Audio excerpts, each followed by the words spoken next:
Bonjour à tous, bonjour à toutes, bienvenue sur La Clé des Champs, le podcast qui donne la parole aux acteurs de l'agriculture française. Je suis Louise Lespard et j'ai hâte de vous amener avec moi dans cette aventure. Dans ce podcast, je vous permets d'en apprendre bien plus sur notre monde agricole en partant à la rencontre de personnalités remarquables qui œuvrent à faire briller nos campagnes. Je vous amène dans les coulisses de nos fermes pour découvrir le quotidien de ces acteurs de l'ombre pourtant indispensables à notre pays. Aujourd'hui, je me rends à Plaisir, en banlieue parisienne, chez Jérôme Regnault, agriculteur depuis plus de 20 ans. Quelle ne fut pas ma surprise en arrivant de découvrir sa ferme en pleine ville, à 2 pas de la gare du Transilien. Un cadre pour le moins atypique. Être agriculteur dans une ville a permis à Jérôme de garder un contact fort avec les gens extérieurs à sa profession. Il en est convaincu, la clé du bien vivre ensemble est là. C'est ce qui l'a poussé à monter avec 2 autres congénères la ligne téléphonique Ici la Terre. Ainsi, vous pouvez appeler le 0805 382 382 et vous tomberez directement sur un des 130 agriculteurs bénévoles qui décrochent son téléphone pour répondre à vos questions depuis leur champ. Je ne pouvais que rejoindre les propos de Jérôme puisque notre objectif est le même, renouer le dialogue entre le monde rural et le monde urbain. Bonne écoute!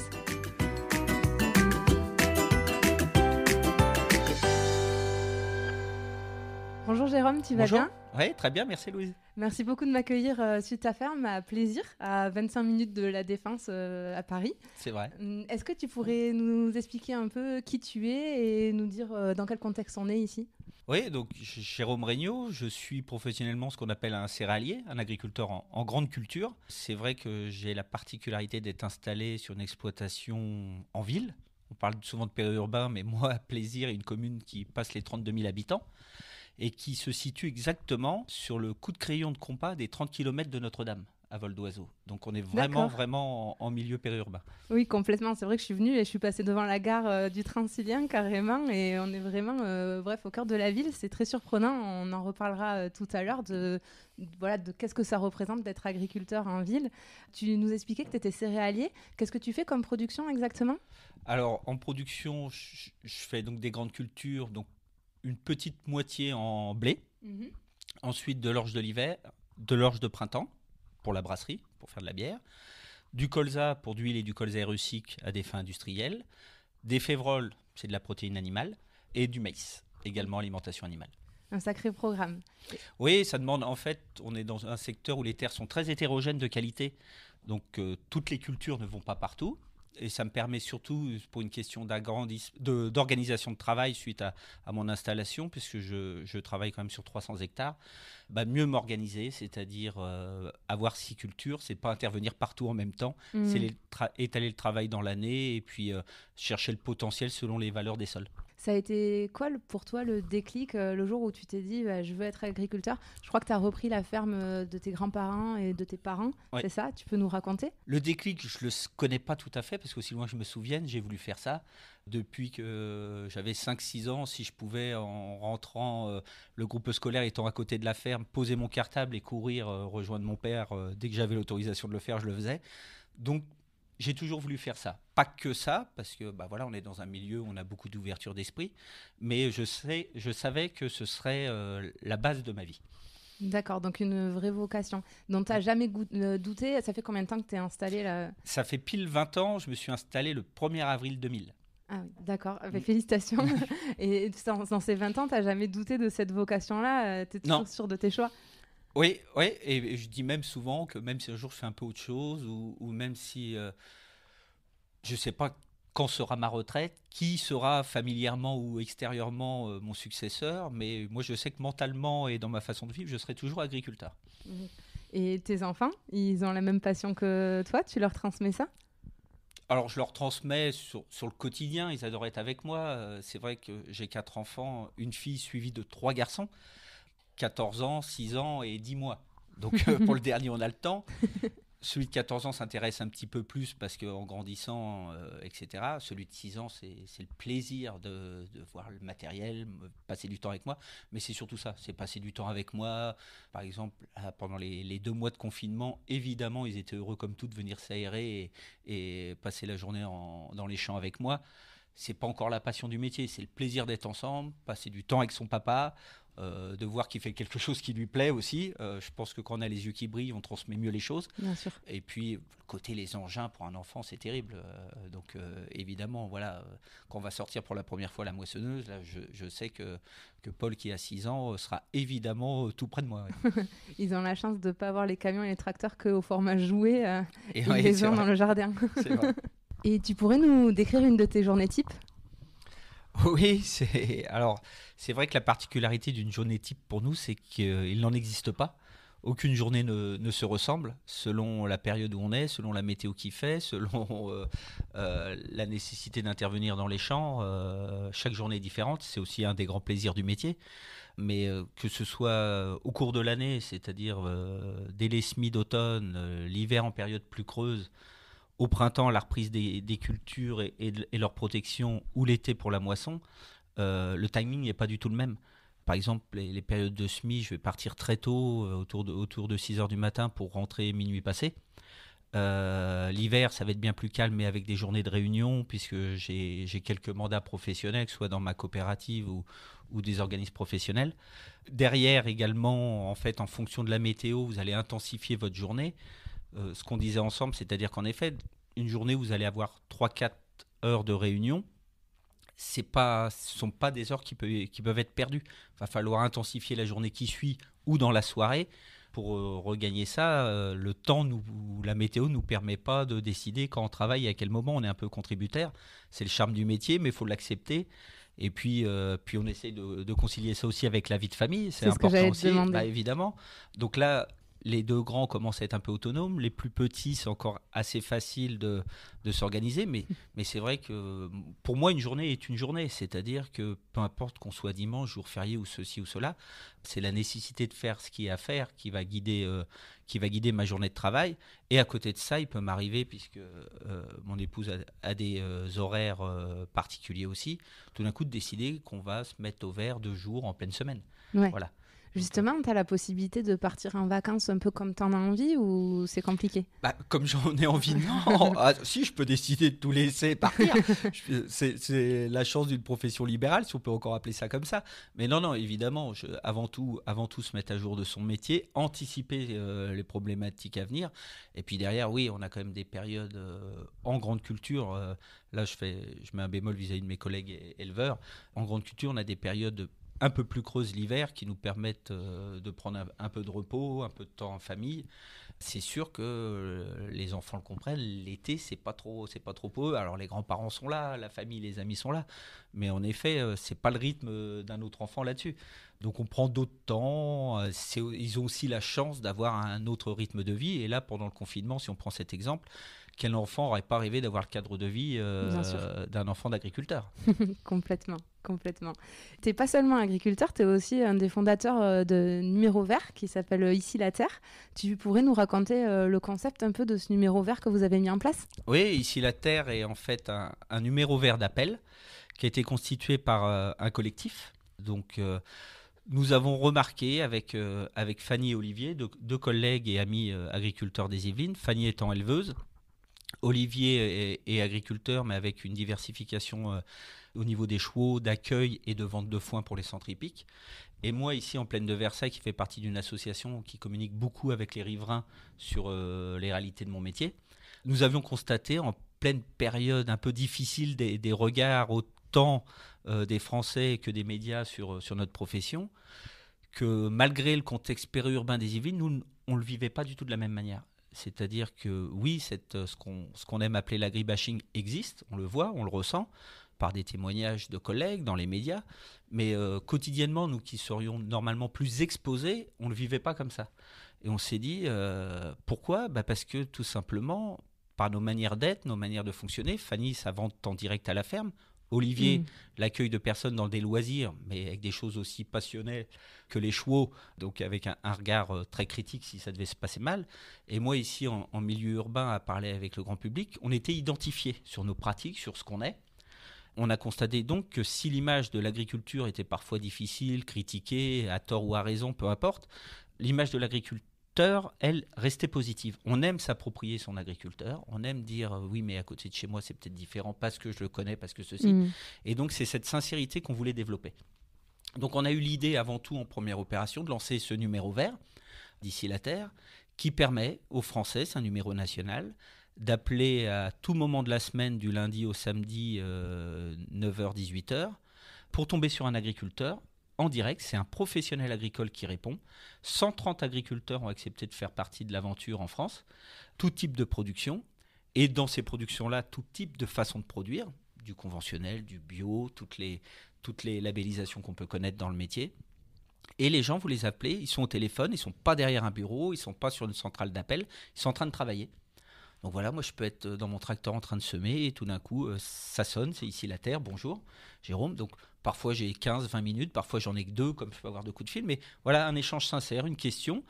Et le but, c'était pas de faire de prosélytisme, c'était pas de vendre quoi que ce soit, c'était pas de convaincre, encore moins du syndicalisme, c'était tout simplement de dire, voilà quelle est ma vérité, la personne qui répond parle pour sa personne, quelle est ma vérité vis-à-vis de votre question. Donc ça tourne sur beaucoup de sujets autour de nos métiers, selon l'actualité ou selon la saison. Mais ce qui compte, c'est que sans chercher à convaincre, mieux se comprendre et donc mieux se respecter, en toute sincérité, les agriculteurs témoignent de leur quotidien.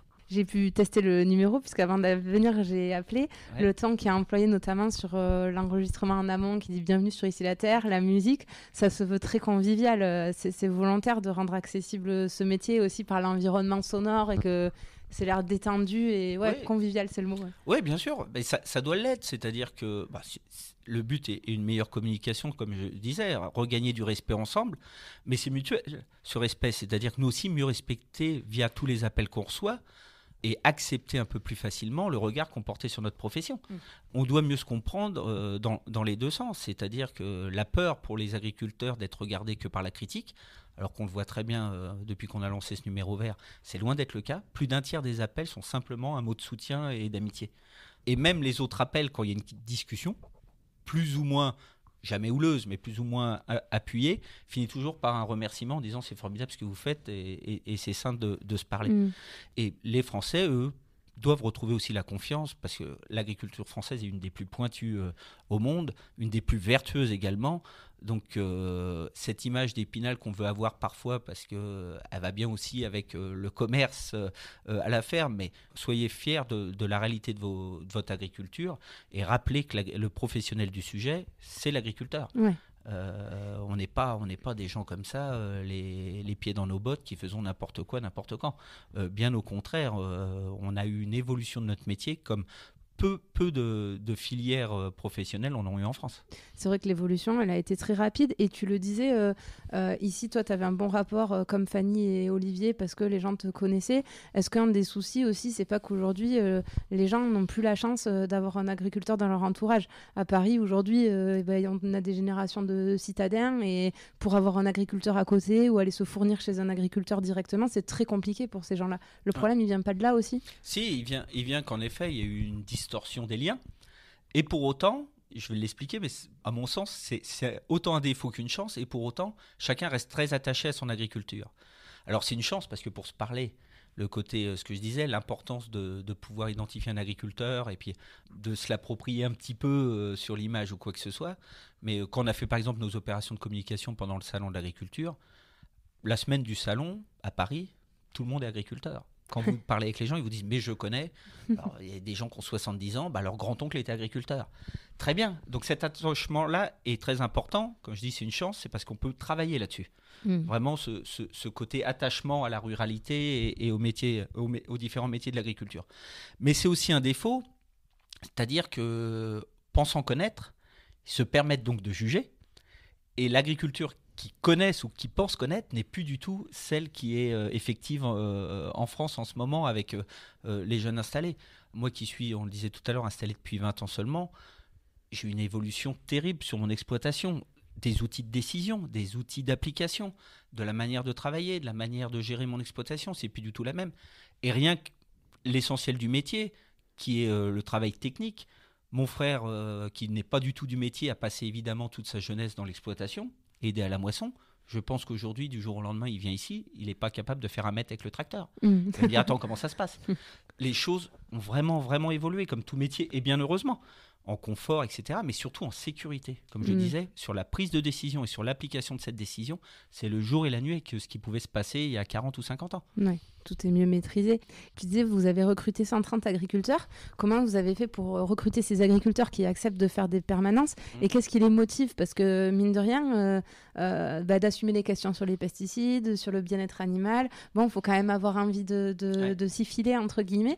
Qu'est-ce qui motive ces gens et comment vous les avez trouvés? C'est la grosse question qu'on s'est posée quand on a décidé de se lancer.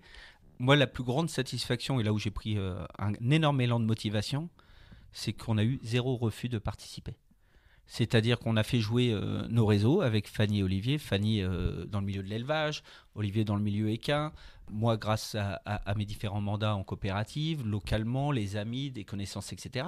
Mais on est quand même, et on souhaite avoir des représentants partout en France, mais on a quand même des représentants sur plus d'un tiers du territoire, c'est-à-dire de la Champagne à la Normandie et de la Loire au Nord-Pas-de-Calais. Et comme je disais tout à l'heure, dans tous les milieux, éleveurs, on a même un viticulteur, polyculteur, maraîcher, arboriculteur, céréalier, tous les modes de culture.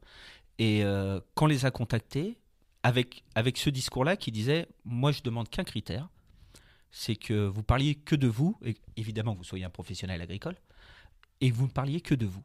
Sincèrement, on va vous poser une question. » Donc, tu me parlais tout à l'heure, le courage de répondre sur un pesticide. Celui que tout le monde connaît, le glyphosate, sous son nom commercial, le Roundup. C'est la question que j'ai posée. Ça va être la moitié des questions.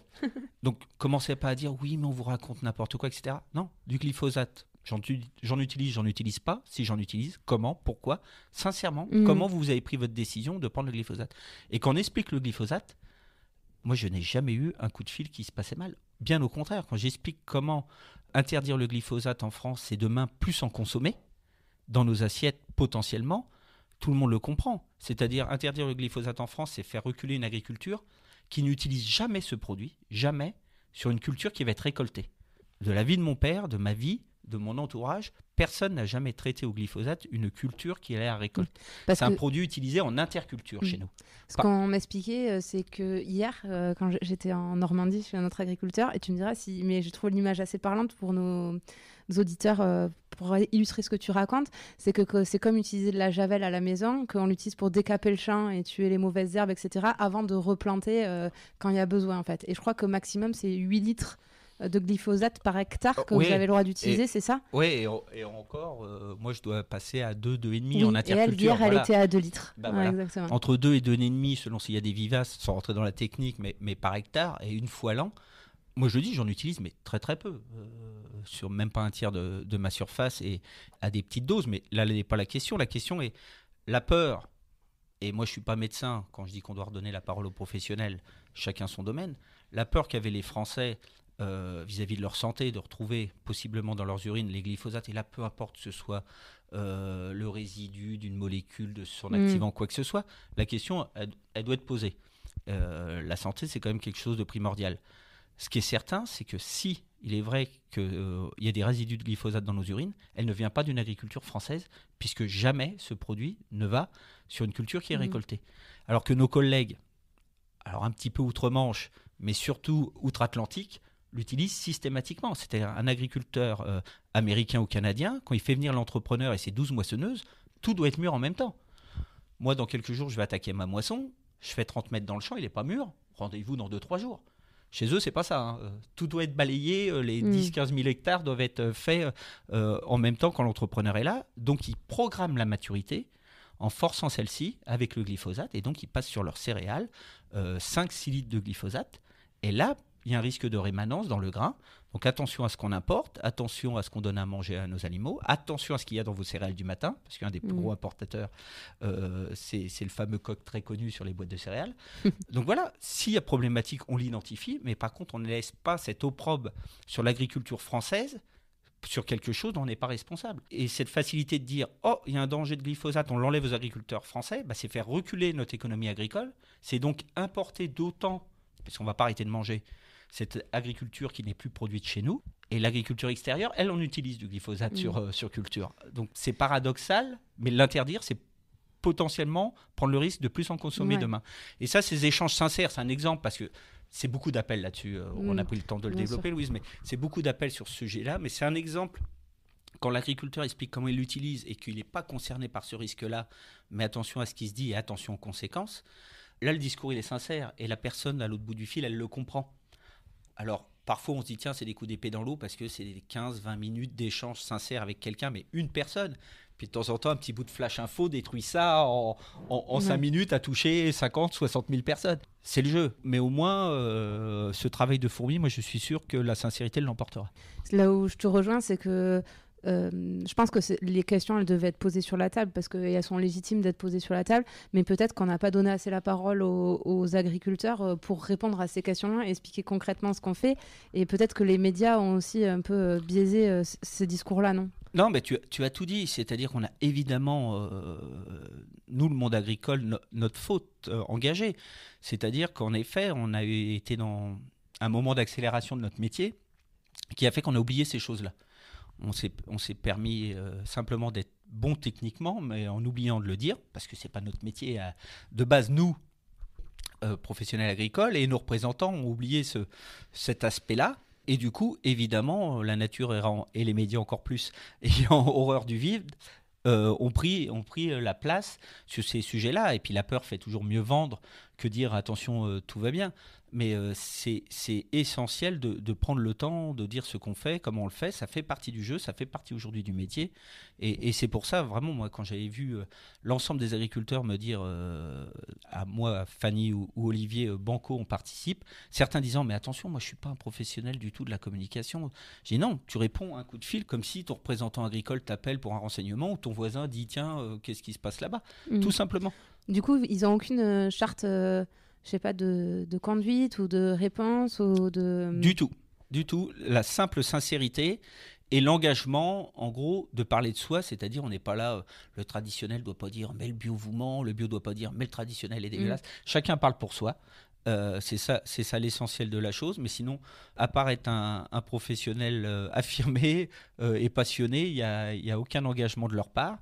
Et le seul engagement, c'était de ma part, c'est-à-dire que ça nous a coûté un petit peu d'argent pour se lancer. Mais là aussi, on a voulu être 100% autonome, donc on n'a rien inventé, on a ouvert une petite cagnotte en ligne et les amis, la famille, l'entourage ont pu participer. Ce qui nous a permis, en fait, en montant le numéro vert, de mettre un filtre entre les personnes qui appellent et les répondants. C'est-à-dire que quand vous appelez, vous n'avez pas le numéro direct de l'agriculteur qui vous répond, et vice-versa, lui n'a pas le numéro de la personne qui l'appelle. Donc, d'ailleurs, on peut en profiter pour donner le numéro, c'est le 0805 382 382. Exactement. N'hésitez pas, c'est vrai qu'il est toujours actif. Selon l'actualité, là, en ce moment, les foins dans certaines régions et les moissons commencent au sud de la Loire, ils vont commencer à remonter jusque par ici. Donc on le voit au rythme du travail, les gens appellent. Parce qu'ils voient passer les tracteurs dans les champs et ils se posent des questions. Ouais. Et justement, c'est quoi les principales causes d'appel ? Alors tu nous as parlé du glyphosate, un tiers d'encouragement aussi, tu disais. Ouais. Ensuite, c'est quoi Ensuite, beaucoup d'appels aussi sur le bien-être animal. C'est normal. En fait, ce qui motive les appels, c'est soit une actualité développée dans les médias, qui interrogent les gens et puis ils se disent maintenant, et c'est très bien, ils ont le réflexe en disant tiens, je vais prendre le sentiment direct d'un agriculteur sur ce sujet-là. Soit parfois, la personne est en train de conduire, elle voit un pulvérisateur, elle voit un arroseur dans les champs, elle voit en disant tiens, il fait 25 degrés, vous arrosez, c'est bien, c'est pas bien. Beaucoup de gens se posent ces questions-là et il faut appeler pour avoir la réponse directe du professionnel au lieu de bougonner dans sa voiture et de juger, savoir qu'est-ce que vous faites et pourquoi vous le faites.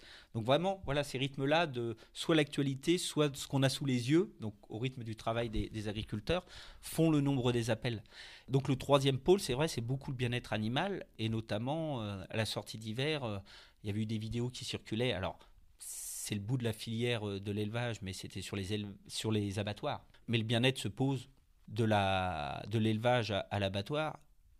Et là, évidemment, là aussi, pouvoir échanger en disant, pensez bien que les éleveurs qui se maintiennent sont des passionnés et de principe, évidemment, ils aiment les bêtes de leur élevage. De toute façon, quand vous allez voir, et moi je dis toujours aux gens, n'hésitez pas à rentrer dans les exploitations, à discuter ou quoi que ce soit, vous le voyez tout de suite. Un éleveur qui va bien, ses animaux vont bien, et vice-versa. Donc, c'est pas une raison, hein. Moi, je veux pas excuser tel ou tel comportement. D'ailleurs, attention aussi, et là non plus, ça n'excuse pas, mais beaucoup de ces vidéos n'ont pas été tournées en France, hein. Mais cette parenthèse éteinte, ça n'excuserait rien du tout. Mais regardons quel est le rythme de boulot dans nos abattoirs. Là aussi, du coup, on est obligé de prendre du personnel souvent étranger qui fait des heures et qui n'a pas toujours la sensibilité qu'il devrait avoir, c'est vrai. Là aussi, voyons comment sont traités et rémunérés nos éleveurs qui font que parfois, ils y laissent leur santé. Donc quand eux, ils laissent leur santé, évidemment, par ricochet, leur élevage va moins bien et les animaux peuvent être moins bien traités. Mais par contre, à partir du moment que quelqu'un développe quelque chose qui marche bien, je prends l'exemple de Fanny qui fait 100%, c'est une chance, hein, je ne prends pas ça en exemple en disant c'est celui-ci qui doit être suivi par tout le monde, c'est l'opportunité de la géographie d'Île-de-France qui lui permet d'avoir développé ce petit élevage laitier 100% transformé à la ferme, avec boutique de vente. Elle ne vit pas son métier du tout de la même manière. Et vous allez chez elle, en plus, elle fait une race de vaches, des Jersiaises qui sont... c'est des vrais labradors, vous les caressez une fois, ils vous suivent toute la journée, qui sont adorables comme tout, etc. Donc évidemment, je pense que c'est plus facile d'être dans la passion 100% que d'avoir les coups durs que d'autres collègues peuvent avoir sur leur élevage. Mais pour t'expliquer, moi j'avais eu un appel au tout départ très intéressant là-dessus, de quelqu'un qui était à côté du territoire de Belfort, en Franche-Comté, qui me disait, écoutez, moi je ne suis pas du tout dans les milieux végans, végétariens ou quoi que ce soit, mais j'ai décidé, vis-à-vis des images que je vois, de ne plus manger de viande. Je voulais vous le dire, etc. etc. Moi, j'ai dit, évidemment, libre est votre choix. Par contre, il doit être pris. Et donc, c'était vraiment suite à des vidéos qui circulaient sur Internet dans des abattoirs. Et je lui ai dit, mais moi, je vous donne 100% raison. Et il parlait là aussi, c'est un autre sujet, mais il parlait aussi de la façon d'abattre. Et je lui disais, écoutez, vous êtes dans un territoire où que ce soit en fromage ou en viande, il y a eu les premières AOC et AOP en France. C'est un territoire hyper riche autour du Jura, la Franche-Comté, etc., de ces choses-là. Je dis tout simplement, allez voir un éleveur. Je ne peux pas croire qu'il n'y ait personne qui fasse de la vente à la ferme en produits laitiers ou en caissette de viande auprès de chez vous. Vous verrez tout de suite si la personne se comporte bien. S'il vend en caissette chez lui, ça veut dire qu'il suit l'animal jusqu'à l'abattoir, qu'il récupère. Donc pensez bien qu'il aura ses propres exigences sur la manière de l'abattre et sur le soin apporté. Et là, vous allez vous réconcilier ou pas, mais au moins vous saurez. Et la personne était convaincue de cette méthode-là. C'est-à-dire, voilà, c'est le fameux arrêtons pas de consommer, mais faisons autrement. Peut-être mieux, peut-être moins souvent, mais surtout, au-delà de toute méthode de production, le local. Moi, c'est le message que je prends toujours. Quand vous consommez local, avec une appellation, avec un cahier des charges, bio, pas bio, peu importe, vous savez ce que vous avez. Au moins, c'est sincère. C'est ça qui est important aujourd'hui. C'est que les gens ont besoin de savoir ce qu'ils ont dans leur assiette. Tu parlais tout à l'heure de la légitimité de leur question, mais elle est évidente. Nos métiers touchent deux choses. La première, c'est la santé, parce que l'alimentation, c'est la première des santé. Ouais. On le rappelle souvent. On est assez fiers de dire que le développement de l'agriculture doit être mis en valeur, parce que la médecine a participé aussi, mais quand même, l'augmentation de l'espérance de vie, c'est l'alimentation. Dans les années 60, si je ne me trompe pas, c'était 4000 cas d'intoxication alimentaire mortelle en France. Aujourd'hui, c'est moins de 150 par an. Ça, c'est bien l'alimentation directe. Donc voilà, les gens s'interrogent sur leur santé et l'agriculture fait partie de leur santé. Et le second, notre profession utilise plus de la moitié du territoire de la France. Donc c'est-à-dire, c'est le paysage et c'est l'environnement. Donc là aussi, c'est légitime de s'interroger sur ce qui nous entoure, sur ce qu'on va laisser à nos enfants, etc. Donc évidemment, les questions vis-à-vis du monde agricole sont légitimes. Mais ce qui est légitime, c'est pas d'oublier d'appeler un professionnel pour en parler. Ouais, et d'aller les voir. Et combien tu reçois d'appels par jour en moyenne sur cette ligne téléphonique ? C'est très aléatoire. Alors évidemment, il y a eu un effet lancement cet automne. On doit être. Surtout que vous avez fait une très très bonne communication. Je suis jalouse, vous étiez partout, à peu près. Et, oui, ça a très très bien marché. Et en fait, on a vu un. Oh, je vais te raconter un peu la genèse. Tu me demandais une anecdote sympa. Fanny, qui fait partie du lancement du collectif avec Olivier et moi-même, a travaillé dans la com avant de s'installer. Ceci explique cela. Ouais. Et donc, elle nous a fait faire tout et n'importe quoi. Mais elle nous a dit, en gros, quand on discutait, comment faire, etc. Je me rappelle un soir, on prenait l'apéritif tous les trois, dire comment on allait se lancer, la promotion, etc. Et puis, je disais, de toute façon, à un moment, voilà, faut séduire. Notre métier a besoin de séduire. Et en se marrant, elle dit, mais il faut vous réveiller, les garçons, parce qu'elle est un petit peu plus jeune que nous. Aujourd'hui, pour séduire, c'est fini. La drague à l'ancienne, c'est des profils Tinder et ça match ou ça match pas. Et là, elle se marre et elle dit, on fait des profils Tinder. Donc, on a fait tous les trois des profils Tinder, recherche, journaliste. Ah, vraiment sur Tinder? Ouais. Pendant les 2 mois de lancement. Donc, marrant. Ah, et ben surtout, voilà une anecdote. Ouais. Et surtout, moi, j'ai lancé le bluff jusqu'à faire, tu sais, ces petites affichettes comme on voit dans les boulangeries quand on veut donner du temps, un peu de boulot, des cours d'anglais ou même qu'on ait perdu son chat. C'est les petits trucs où tu détaches le numéro de téléphone. Ouais. J'en ai fait une petite trentaine en mettant vue sur Tinder, en mettant mon téléphone et mon profil, le numéro, et j'ai été afficher ça dans toutes les rédactions de Paris. Radio comme télé. Okay. Et ça fait marrer 2 personnes de l'AFP qui, en fait, évidemment, on ne peut pas rentrer dans les rédactions. Je les mettais devant, parce qu'il y a toujours un cendrier près d'un journaliste, et je les mettais dehors, vers le coin tabac, entre guillemets, et ça fait marrer 2 personnes de l'AFP qui l'ont remonté à la responsable internationale agricole, qui m'a appelé. On a conversé pendant 3 quarts d'heure. Elle m'a bien épluché au départ. J'ai compris que c'était bien normal d'être sûr de la sincérité du projet.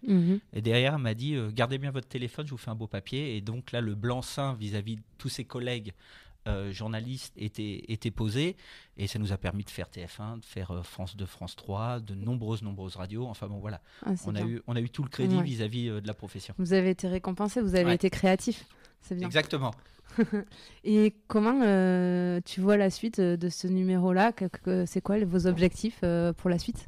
C'est continuer évidemment le numéro vert. Il aura moins de pics d'appels selon l'actualité parce qu'il n'y a plus l'effet lancement, donc plus un rythme de 4-5 appels jour comme on l'a actuellement selon l'actualité, mais que les gens aient ce réflexe quand ils ont une question, quand ils ont la moindre même suspicion, de s'adresser à un professionnel en même temps.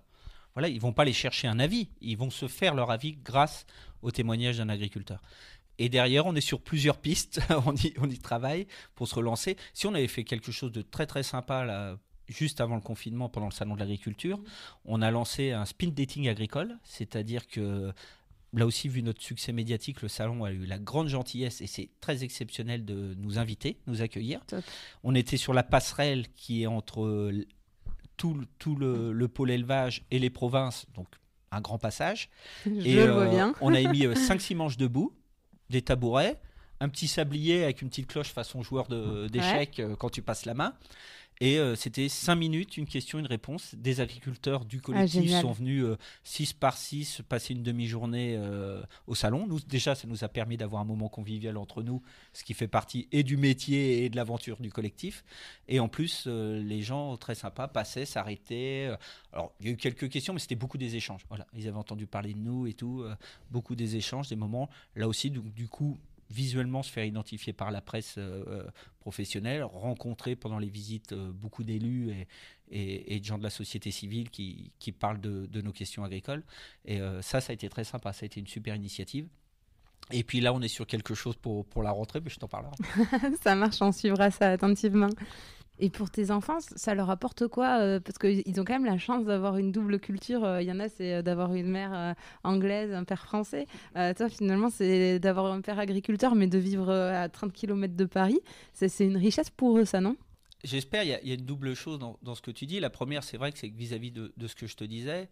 Moi, je ne supporterais pas, on en parlait tout à l'heure en se présentant ensemble, je ne supporterais pas vis-à-vis de ce que je leur demande, puisque c'est un rythme de vie, l'agriculture, c'est déjà un engagement financier très lourd. Vous emmenez sur un pari toute votre vie dans votre investissement, mais aussi le rythme de vie familial, je ne supporterais pas de les emmener dans quelque chose dans lequel je ne crois pas, et pour lequel je pourrais mal le vivre. Donc ça aussi, tous les engagements que j'ai autour, pour le bien de mon métier, mais c'est aussi, je dois le dire, pour bien vivre mon métier, donc pour mon épanouissement personnel, ça m'est essentiel pour que mes enfants soient fiers.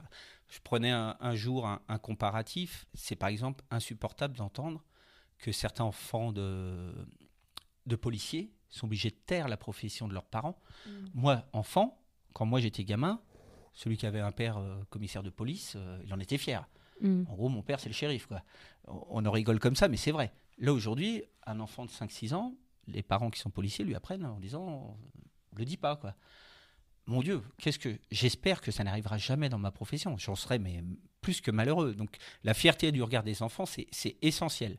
Et puis à côté, c'est vrai que j'ai la chance, c'est-à-dire qu'ils boivent, ils ne mangent pas agricole toute la journée, toute l'année, puisque on a la chance d'être dans un milieu périurbain qui fait que, évidemment, leurs amis sont citadins, leurs loisirs sont citadins, donc ils ont l'échappatoire du plaisir d'être dans les champs quand ils veulent et des grands espaces, et aussi la culture, l'éveil et donc de pouvoir s'intéresser à tout, très urbain. Moi, au quotidien, mes loisirs sont très urbains. Toi aussi, finalement, ça t'aère l'esprit. On en parlait tout à l'heure, les repas entre amis. Finalement, tu es le seul agriculteur autour de la table. Oui, finalement... c'est vrai. On aime se voir entre collègues, mais même en plus dans ces cadres-là, moi, je parle pas vraiment agricole, mais la plupart du temps, voilà, quand on se reçoit entre amis, quand on part en vacances entre amis, je ne mange pas le métier tout le temps. On arrive à s'échapper un peu, à s'aérer la tête. Et c'est essentiel parce qu'on est dans un métier où tous les jours ne sont pas tout le temps faciles. Donc, il ne faut pas vivre que de ça. C'est déjà vraiment très vorace au niveau du temps qu'on y passe. Donc, les moments où on décroche, c'est aussi bien de tout décrocher. Ouais, bien sûr. Et je vais te poser des questions pour clôturer l'interview. Ma première, c'est qu'est-ce qui te rend vraiment fier d'être agriculteur ? C'est quoi ton moteur ? C'est pas facile. Je sais pas. Alors, est-ce que j'étais trop petit pour savoir quand j'ai décidé de faire ça, mais est-ce que c'est une promesse dans la vie ? Je me sens au quotidien, tout ce que je fais, je me sens moralement agriculteur. Il y a certainement un état d'esprit qui va avec ce métier. Voilà, moi, mon métier me fait briller les yeux. Ouais. Et ça, c'est essentiel. Donc, voilà, même les années qui seront un peu à perte, si techniquement on a réussi son année, on est fier de soi, on est fier du regard qui est porté sur nous.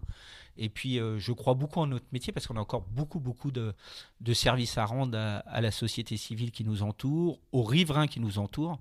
Voilà un petit peu qui me fait croire en mon métier, c'est-à-dire que moi, la vérité de terrain et cette entente et parler avec son entourage et faire reconnaître nos pratiques et notre métier qui sont, je le redis, pas parfaites, mais sacrément plus vertueuses que tout ce qu'on fait rentrer sur notre pays, c'est essentiel pour le devenir de notre profession. Ensuite, mon autre question, c'est est-ce que tu pourrais nous donner une information qui nous permettrait un peu d'étaler notre science au prochain repas entre amis ?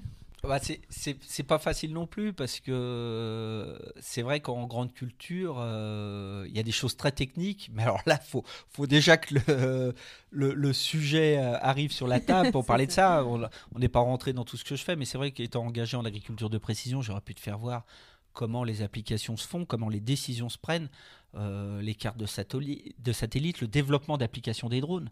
Ça va être passionnant, c'est-à-dire demain, plutôt que de pulvériser sur une zone où une mauvaise herbe arrive, le drone l'identifiera et mettra la bonne molécule sur la bonne plante au bon moment. Et ça va. Pour moi, c'est de l'agriculture de demain, mais non, ça va très vite. C'est déjà en essai aujourd'hui. Donc, tu vois, il y a des choses formidables qui se font sur notre profession.